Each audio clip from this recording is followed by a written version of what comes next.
انت شايفني؟ لا مؤاخذة يا حماتي، لا مؤاخذة، العتب على النظر. معاك حق، داخل كده زي السواق لعمة، زي السواق الأطبش، لا سعيدة ولا حتى تعيسة. انا اسف يا حماتي، نهارك سعيد.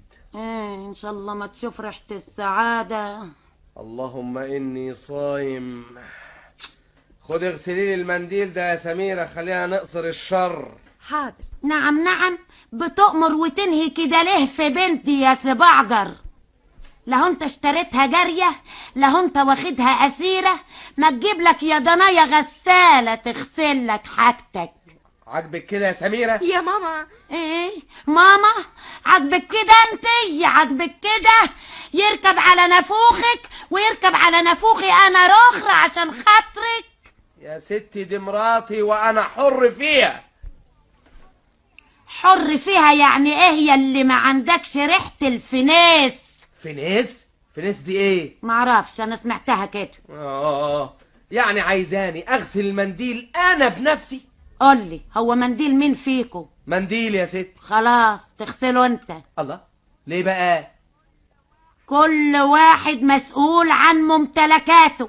ايوه يا ستي، لكن دي مراتي والزوجة لازم تغسل وتطبخ وتكنس، هي كلها ممتلكاتي.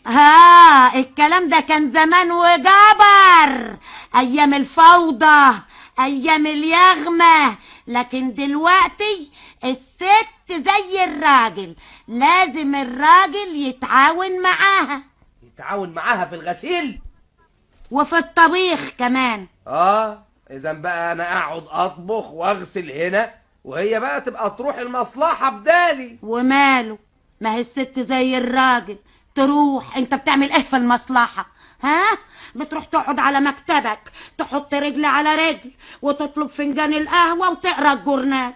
تروح بنتي تعمل كده، تحط رجل على رجل وتشرب فنجان القهوة وتقرا الجورنال. دي حاجة بسيطة قوي، انا اعملها. كفاية بقى يا ماما. ايه اتضايقتي يا اختي قوي؟ كفايه؟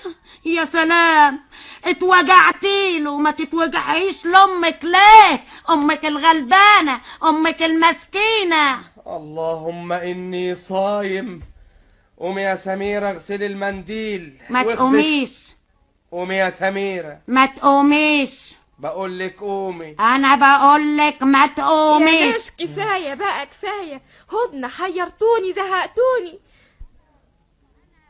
أنا بصفتي أمك لازم أدافع عن حقوقك الشرعية، وأنا بصفتي جوزها لي عليها حقوق شرعية.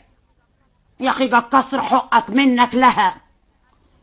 الحقوق قال يا أخويا كتر خيرها إنها متجوزاك. لا من فضلك، أنا نعم أنت أنت تسكت.